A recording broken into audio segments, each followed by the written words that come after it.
Nah, kalau untuk katakanlah tadi kita ngebahas tadi Mas Rizky bilang masalah data BI checking ya. Ya. Nah, kalau BI checking sendiri sih sebetulnya Mas Rizky tahu nggak sih cara memutihkan BI checking atau cara bukan menormalisasikan nama kita ya, atau memulihkan nama?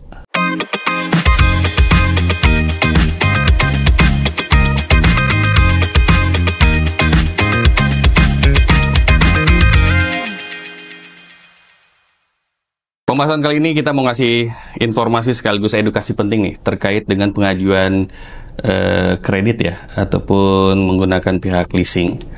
Nah, di beberapa pembahasan ini tuh nanti ada beberapa hal terkait dengan yang dikenal dengan call ya, collect atau apa call ya. Oke, ya. Nah bersama dengan Kang Rizky nih dari Oriko Balimor Finance. Oke, dimulai dari pertanyaan standar nih Mas.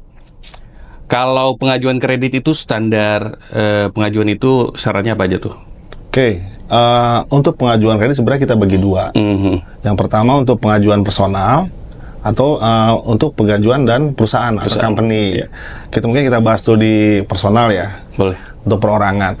Untuk personal sendiri bisa kita bagi dua, Mas. Yang pertama pengajuan untuk karyawan, yang kedua pengajuan secara entrepreneur atau wirausaha.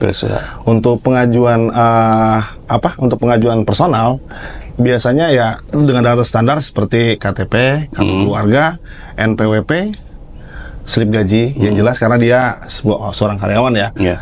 Dan juga melampirkan rekening payroll karena biasanya kalau misalnya perusahaan kan dia digaji menggunakan rekening payroll kan ya. Oke.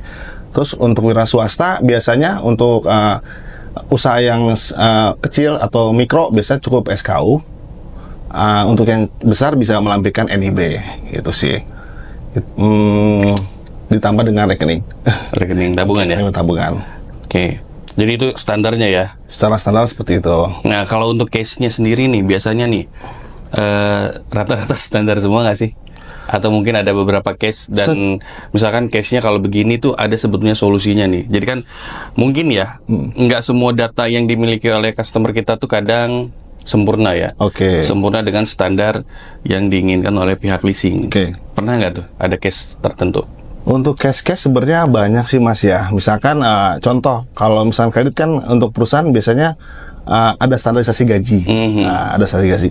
Sebenarnya dari rumusan kredit sebenarnya kita harus 1:3. Artinya satu bagian buat kredit, satu bagian buat hidup, dan satu bagian buat saving. Jadi misalkan total gaji 12 juta, angsurannya itu 4 juta. Berarti masuk itu sebetulnya ya? Harus secara resiko kredit bisa masuk. Oke. Iya. Namun kita harus kaji ulang. Biasanya kan sekarang sudah menggunakan sistem BI checking ya. BI checking itu. Untuk Balimor sendiri kita sekarang pakainya Pevindo. Pevindo dan BI checking sebenarnya sama-sama lembaga keuangan yang mengatur terkait data-data nasabah dari indukan yang sama. Nah, biasanya kita lihat dulu kira-kira kewajiban debitur itu besar atau enggak? Kewajiban itu dilihat dari mana? Yang pertama, kalau dari hasil slip misalkan debitur sudah mempunyai beban seperti KPR atau rumah, bahkan pinjol, itu pasti jadi kalkulasi ulang lagi dari pihak kredit. Jadi kalau misalkan kita ada case gaji 12 juta itu akan dipelajari dulu ya sebetulnya ya.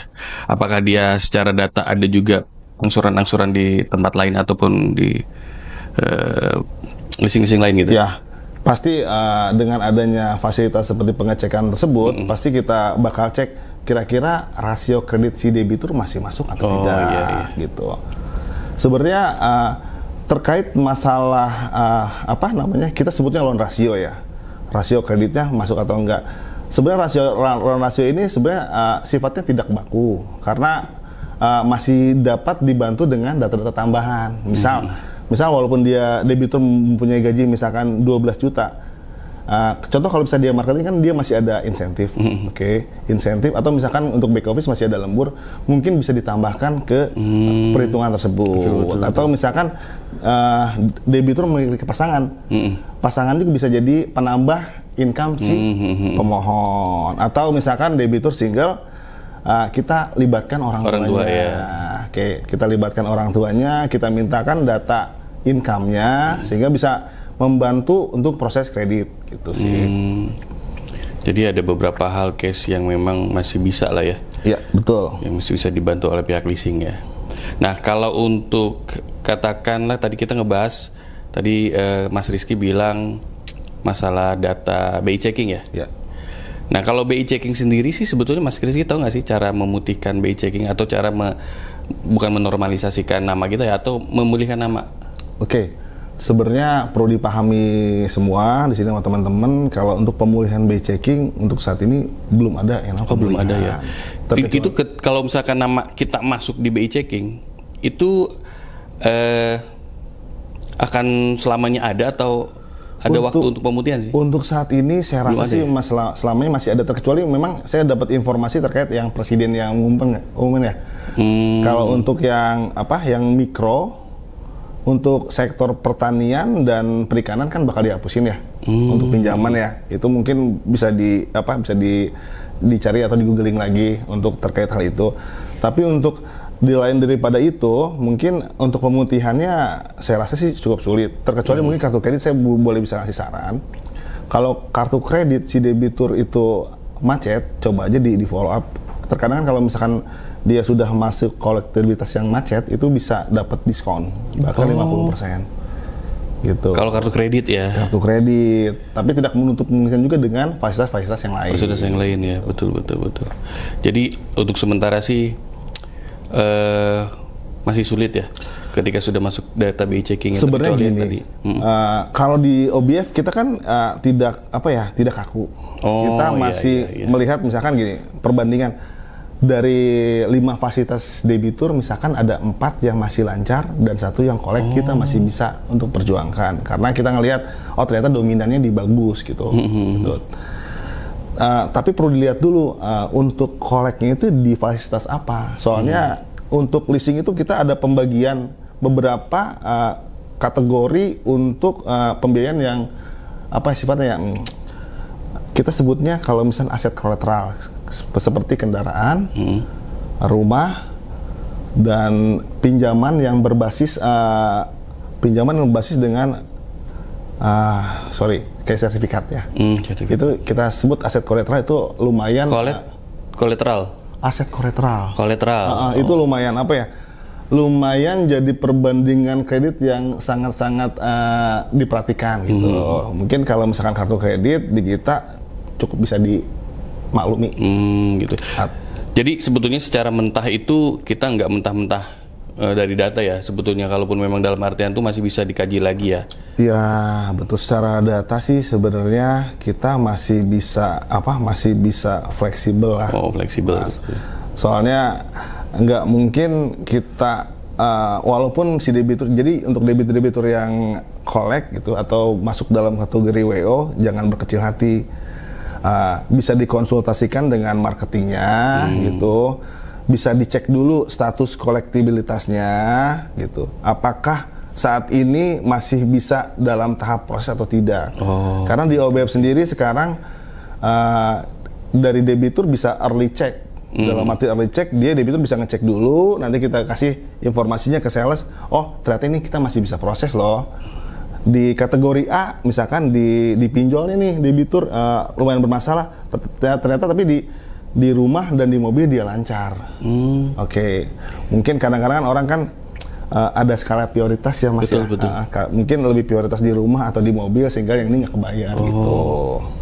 Jadi sebetulnya secara mitra tuh leasing pun sebetulnya membantu juga sebetulnya prosesnya ya. Pasti kita bantu karena bukan apa-apa ya, kita kan juga di bidang leasing juga harus memberikan informasi dan edukasi. Edukasi dalam bentuk apa? Jadi untuk debitur-debitur yang sekiranya udah merasa hopeless, jangan khawatir, dikoordinasikan aja dengan kami. Kita mungkin masih bisa nyari jalan tengah lah ibaratnya. Gitu. Oke. Nah, ini menarik banget nih. Tadi kita dari Mas Rizky sendiri ada pembahasan terkait dengan kolek ya. Oke, ya. Nah, kalau yang teman-teman sendiri atau mungkin di beberapa orang mungkin mengetahui informasi terkait dengan call 1, call 2 sampai call 5 nih. Oke. Atau disebutnya kolek 1 ya. Oke. Nah, boleh nggak sih Mas Rizky kasih tahu nih kolek 1 itu apa? Oke. Kemudian kalau masuk kolek 1 itu biasanya customer yang seperti apa gitu? Oke. Sampai ke kolek 5 gitu. Oke. Boleh Mas Rizky? Untuk kolek 1 dia non-OD ya. Non-OD itu apa tuh? Non itu tidak ada overdue. Oh, overdue. Tidak ada keterlambatan. Itu kita bisa kategorikan sebagai kolek 1. Untuk keterlambatan 1 sampai dengan 90 hari, itu kita sebut dengan kolek 2. Oh, 1 sampai 90 hari berarti sampai 3 bulan ya masuk kolek 2 ya? Kurang lebih 3 bulan. 3 bulan ya. Untuk 90 sampai dengan 120 kita sebut dengan kolek 3. Atau bisa disebut dengan diragukan pembayarannya. Oke. Kok di 120 tadi berapa? Sampai 120 ya? Oke, dari 121 ke 180 itu di kolek 4. Selebihnya masuk kolek 5. Jadi ini terkait dengan case keterlambatan sebetulnya. Betul, keterlambatan. Kalaupun memang mangkir atau gagal bayar itu masuk berapa itu? Gagal bayar sebenarnya tergantung dari debiturnya ya. Maksudnya masuk di posisi angsuran keberapa itu keterlambatannya. Gitu. Atau sorry masuk ke angka ke hari keberapa debitur itu gagal bayarnya gitu. Sebenarnya kalau misalkan di OBF juga kita masih bisa proses sampai dengan kolek 5 sih. Oh, jadi nah ini nih. Jadi kalau misalkan customer ngerasa dia sudah masuk ke kolek 5, sebetulnya secara pengajuan itu masih bisa dibantu mungkin ya. Nanti mungkin dipelajari dulu sebetulnya ya. Digali juga ya informasi. Sebenarnya ada mitigasi khusus juga sih. Misalkan dari DP awalnya yang tadinya mungkin di 20%, mungkin bisa naik ke 30 sampai dengan 40% gitu sih. Jadi yang termasuk data call yang ibarat kata saya konsumen ya, masuk data kolek sampai ke 5, mungkin secara proses pengajuannya DP-nya mungkin bisa ditambah ya? Betul, mungkin kita sebut pengurangan plafon ya. Untuk mungkin secara gamblangnya itu meringankan angsuran lah ya, jadi resikonya lebih kecil ya. Karena kan debitur bayar semakin besar, otomatis hutangnya semakin kecil, sehingga menurunkan nilai angsuran. Tuh, penting tuh. Jadi kalaupun memang ngerasa dirinya kolek 5 sebetulnya masih bisa ya. Dari mulai segi perhitungan DP pun masuk sebetulnya ya. Masih bisa kita masih bisa proses. Yang penting sih selama mau tetap kerjasama aja, dalam arti kerjasama yang penting terbuka, kooperatif ya. Mau memberikan data gitu. Kalau betul. Kalau misalkan debitur sudah kondisi kolek 5, data nggak mau dikasih kan susah buat prosesnya kita. Iya, kadang ya mohon maaf ya, mungkin tidak ada di sini ya, mudah-mudahan tidak ada si customer seperti itu. Kadang ada kala juga konsumen itu ngerasa, oh saya bagus kok gitu ya. Dia bukan mengada-ngada ya, meninggikan terkait dengan informasi yang dia miliki, padahal secara data tidak gitu ya. Bagus nih. Nah, buat Honda Lovers nih, kalau mungkin masih ada pertanyaan-pertanyaan terkait pengajuan kredit ataupun finance, mungkin nanti bisa diajukan di komentar. Mungkin berikutnya akan kita bahas. Nah, sebelum ke situ arahnya, mungkin dari Mas Rizky sendiri ada tambahan lagi nggak terkait dengan informasi yang ingin diberikan kepada Honda Lovers nih? Oke, untuk informasi yang bisa diberikan, mungkin jangan berkecil hati, karena mungkin di tahun 2019 sampai 2022 kan kita ngalamin namanya COVID ya. Iya, betul. Semua semua fasilitas kredit kebanyakan dari nasabah juga kurang begitu bagus.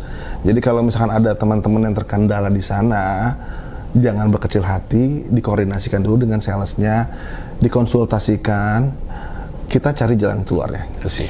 Yang penting kooperatif ya, Mas Rizky ya. Kooperatif ya, terbuka ya. Terbuka. Jadi mungkin dari pihak salesnya sama pihak leasingnya mungkin nanti bisa sama-sama cari bantu ya. Betul. Apakah masih bisa dibantu sampai ke proses approve atau tidak gitu ya. Oke, bagus nih Honda Lovers. Jadi sebetulnya secara pihak leasing pun tidak secara mentah-mentah mengambil data, ya, betul, ditolak atau diterimanya ya. Tetap semuanya itu harus dikaji ya. Dan ada beberapa investigasi lain mungkin ya. Nah, menarik banget ya. Jadi Honda Lovers, pokoknya jangan berkecil hati yang tadi kata Mas Rizky bilang ya. Kalaupun memang mau ngajuin kredit dengan kondisi apapun, lebih baik cerita dulu ya. Betul.